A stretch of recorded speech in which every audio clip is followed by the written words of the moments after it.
Olá, pessoal. Estamos começando a segunda parte da entrevista com a doutora Ana Carolina. Nós vamos para a segunda parte da entrevista. Sejam todos muito bem-vindos aqui no Estúdios TP Fest pelo bate-papo legal. E vamos aguardar a doutora Ana entrar aqui. A gente vai dar continuidade à segunda parte. Vamos aguardar a conexão.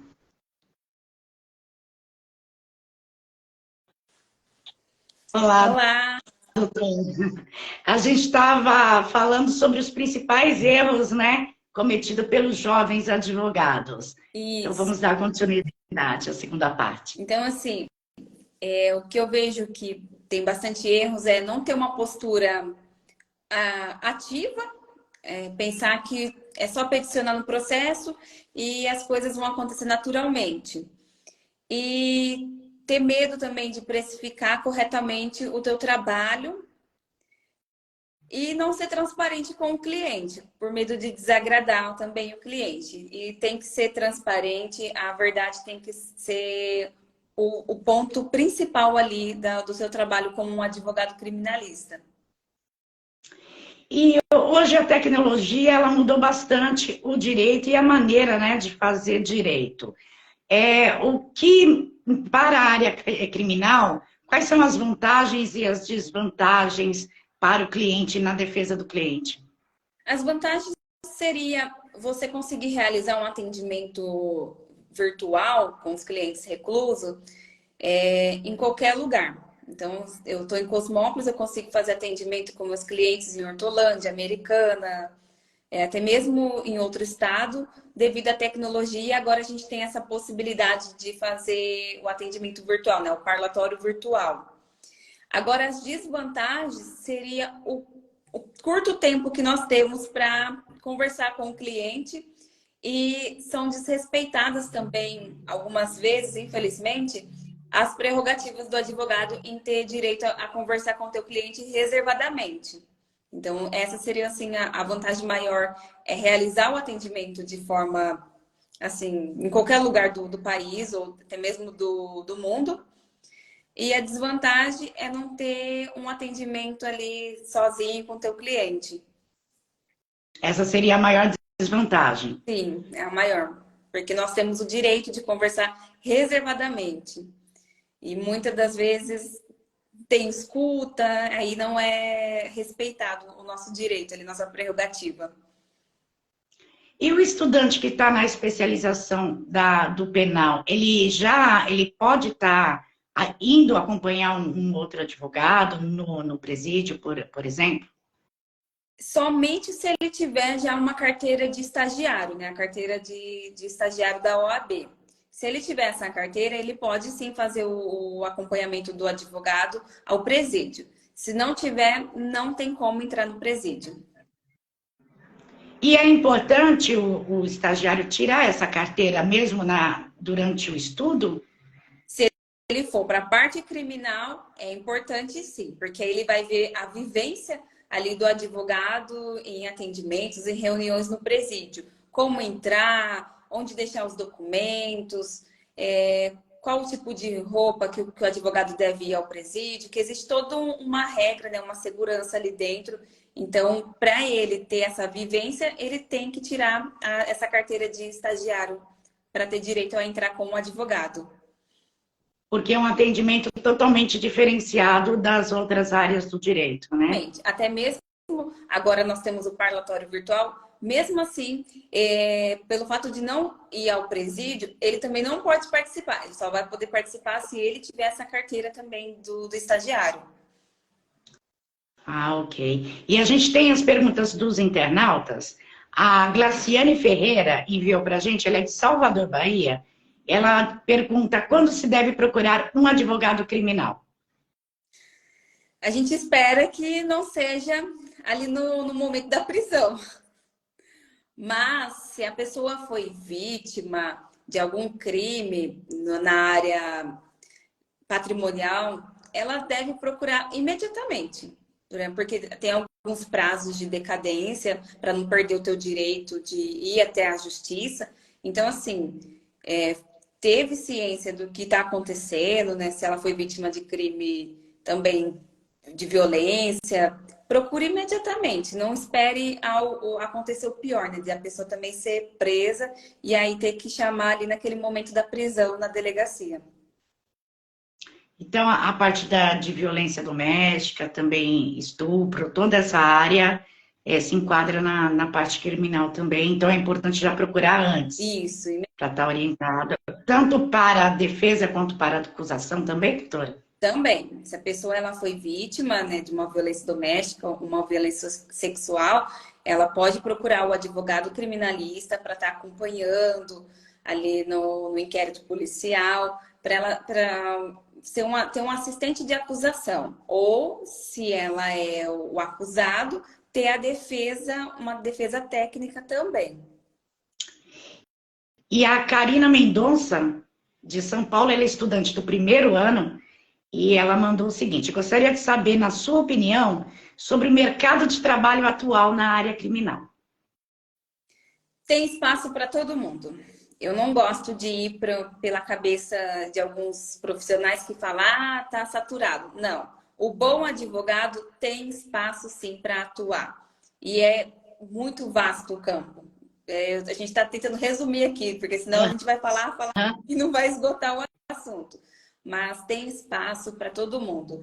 O que eu posso indicar, né, dar um conselho, é a pessoa procurar, dentro da área criminal, um subnicho para ela atuar ali na parte criminal. No meu caso, eu atuo voltado para a lei de drogas, mas tem inúmeras áreas. Violência sexual, violência doméstica, muitas coisas, desarmamento, é muita coisa. É uma área muito grande, então bastante vasta, que dá um mercado atual para vários advogados, então. Sim, tem muito, assim, tem espaço para todo mundo. E é o Kleber Nascimento, de Natal, Rio Grande do Norte. Ele pergunta: todo iniciante no penal necessita de uma especialização na lei de drogas? Se ele quiser atuar com crimes de tráfico de drogas, sim. Porque ela é uma legislação especial. Então, ela sai dentro do Código Penal e tem uma lei que só trata de crimes de drogas. E é uma lei também extremamente complexa, que precisa de portarias, de leis esparsas para complementar ali. Então, é importante Precisa de a ação. um autoconhecimento, então, específico também na área da lei das drogas. Sim, precisa. E o Edson Marques, de São Paulo, do segundo ano de Direito, ele pergunta: o direito possui uma vasta área de atuação, como saber qual área seguir? Você poderia me dar uma dica nesse sentido? Pois confesso que estou um pouco confuso com esta questão. Eu acho que no momento que você está ali cursando direito, o teu coração ele vai batendo mais forte pela matéria. Então, eu prefiro, assim, dar um conselho para a pessoa ver qual que é aquela matéria que te deixa com o coração, assim, acelerado, ansioso. Porque se for a área penal, investe, continua estudando, que vai ser a tua área de atuação. A facilidade ali em si. E a Elaine Rodrigues, de Belo Horizonte, Minas Gerais, pergunta: eu irei ingressar na faculdade neste segundo semestre. Gostaria de saber, na prática da advocacia criminal, como é, pois eu sou fascinada por essa área.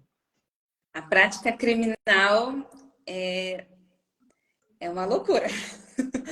Pelo fato de você estar ali lidando no momento de uma prisão, que é a minha área voltada, geralmente meus clientes, infelizmente, já estão presos. Então, a prática, você tem que ter um autocontrole, né? Um emocional controlado ali, porque todas as partes envolvidas, policiais, delegados, vão estar todos muito nervosos, né? Com os ânimos à flor da pele. Então, você tem que ter um controle, a calma de escutar bem o teu cliente, escutar o delegado, mas é uma prática bem agitada. O advogado, o criminalista, ele tem uma vida bem agitada. E, doutora, qual foi o caso que você pegou que mais te surpreendeu na área? Teve algum? Sim, Teve um caso que o meu cliente, ele já estava usufruindo do teu direito à saidinha, conhecida como saidinha, e fazia assim, menos de 24 horas que ele estava na rua. Era até no dia 23 de dezembro. E nesse momento, a polícia chegou, né, correndo atrás de uma outra pessoa e levou ele preso também, sendo que ele não estava devendo nada. Então, isso me marcou, porque nós tentamos a liberdade dele provisória em audiência, não conseguiu, devido já ter aquele preconceito. Ah, ele estava usufruindo da saidinha, ele também estava traficando ali naquele momento. E ele não estava, ele estava ali sentado com a família dele para curtir as festas de finais de ano, que é direito dele pela lei. E veio uma outra pessoa que estava cometendo crime correndo da polícia. A polícia entrou na casa dele, invadiu e levou ele também preso. Então isso marcou bastante, porque ali eu tive que fazer um excelente trabalho, muito a fundo, para conseguir a absolvição dele. Mas ele, infelizmente, não pôde passar o Natal com a família. E tem os casos também de pessoas que acabam sendo presas e são inocentes. É mais difícil lidar com esses tipos de caso? Para provar a inocência realmente daquele preso? Sim, pois a nossa lei fala que policiais têm boa fé, os depoimentos deles têm boa fé. Então, fica muito mais difícil fazer provas em favor do inocente. Então, a gente tem que ver o que dá para ser feito. Se tem uma câmera de segurança, se tem alguma testemunha. O depoimento dele ali também tem que ser bem coerente e firme. Mas é bem mais difícil provar a inocência da pessoa. E a próxima pergunta é da Elisângela Matos, de Americana, São Paulo. Ela pergunta o seguinte: na minha dúvida, o criminalista atua também na defesa de crimes cibernéticos? Também. É uma área assim, mais recente no Brasil, mas ele também atua na defesa de crimes cibernéticos. Eu não tenho experiência para estar passando aqui, mas é uma área que vem crescendo bastante aqui no mundo jurídico.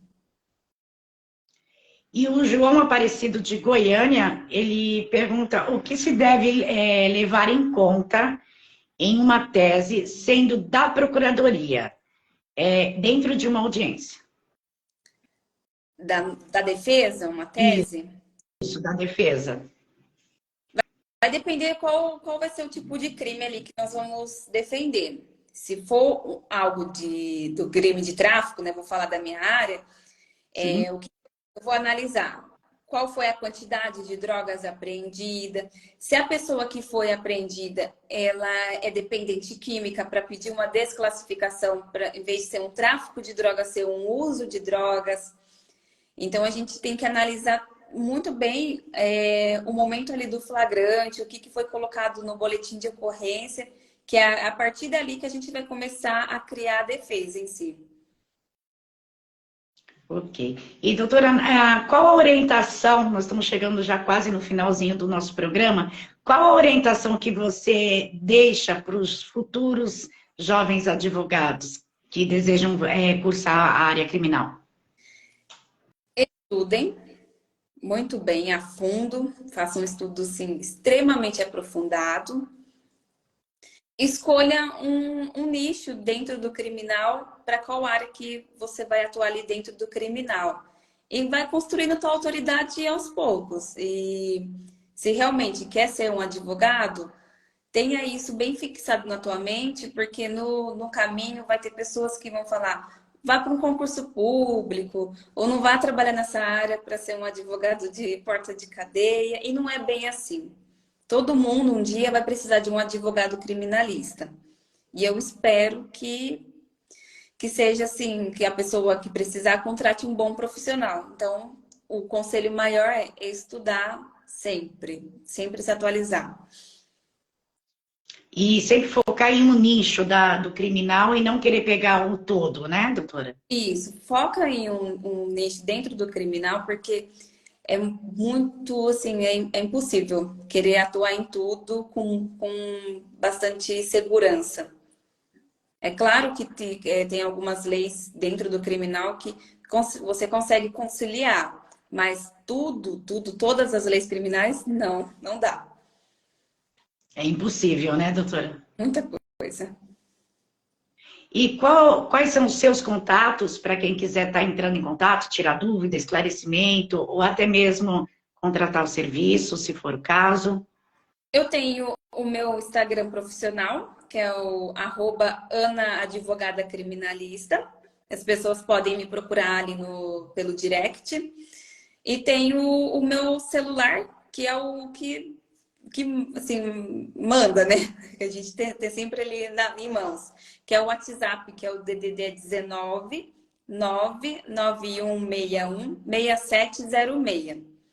Ou se a pessoa se sentir mais à vontade, pode vir pelo Instagram também.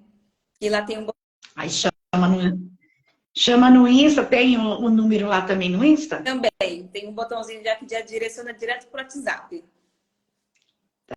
Tá certo. E eu agradeço a sua presença aqui no Bate-Papo Legal, na nossa entrevista com esse tema. Espero encontrar a doutora para a gente estar falando sobre mais temas da área criminal, que são um tema bastante vasto, né? Bastante grande aí na área da atuação. Então, espero ver a doutora aí numa próxima entrevista. Agradeço a sua presença aqui. Faltou a gente falar algo alguma coisa assim que deixamos de falar durante a entrevista, que seria importante ressaltar? Eu acredito que não. Eu acho que a gente conseguiu fazer um resumo dessa vivência da advocacia, mas acho que a gente falou bastante, sim. Tá certo, doutora, eu agradeço a sua presença aqui no Bate-Papo Legal pelo Estúdios TPFest e a gente se vê em breve numa nova Com entrevista. certeza. Obrigada e uma boa noite. Boa E noite. o Bate-Papo Legal vai ficando por aqui. Até o nosso próximo programa. Obrigada pela audiência de cada um acompanhando a entrevista da doutora Ana Carolina, ela que é criminalista. Então, tem os contatos dela, faz parte também dos espaçosjurídicos.com.br. Pode estar chamando também no contato, que a equipe do suporte passa aí o contato da doutora para vocês. E acompanhe as dicas da doutora também lá nos espaçosjurídicos.com.br. Uma boa noite a todos vocês. Boa noite, doutora. Boa noite. Obrigada.